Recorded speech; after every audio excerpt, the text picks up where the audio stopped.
Welcome back mga katambalan, mga hot topic and issue pag-usapan natin. Update po tayo kay Barbie Fortesa na kung saan nga po itong si Barbie ay nag-post ng ilang mga photo at ito nga po ay kuha doon sa Bohol at nakalagay pa nga po doon na I miss you Bohol.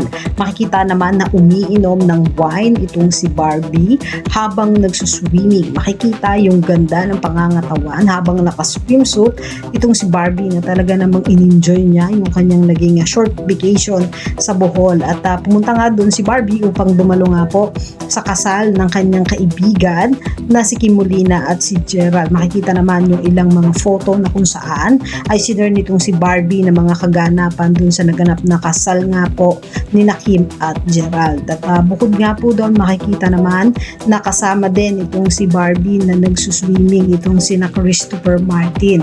Makikita yung ilang mga kulitan nila at photo na isineshare naman itong si Barbie sa kanyang social media account na talaga namang napaka-sexy itong si Barbie habang nagsuswimming at nakaswimsuit pa nga at umiinom ng mga wine at may ilan ding mga photo itong si Barbie na sinare sa kanyang social media account at meron ding ilang mga photo din bago pa man ang kasalan na isinare itong si Barbie na kumakain nga sila nila Christopher Alden doon sa restaurant kung saan ay nagpa-picture pa nga yung ilang mga staff at talaga namang nag-enjoy ang isang Barbie Fortesa kasama sina Alden dun sa mga naging short vacation nila at may ilan ding mga ganap doon sa Bohol na isineshare nga nitong si Barbie. At yan po yung mga update natin ngayon kay Barbie. Kayo mga katambalan, ano masasabi nyo? Mag-comment lang sa comment section pag-usapan natin. Yan ang mga hot topic and issue dito lamang sa Tambalang JK.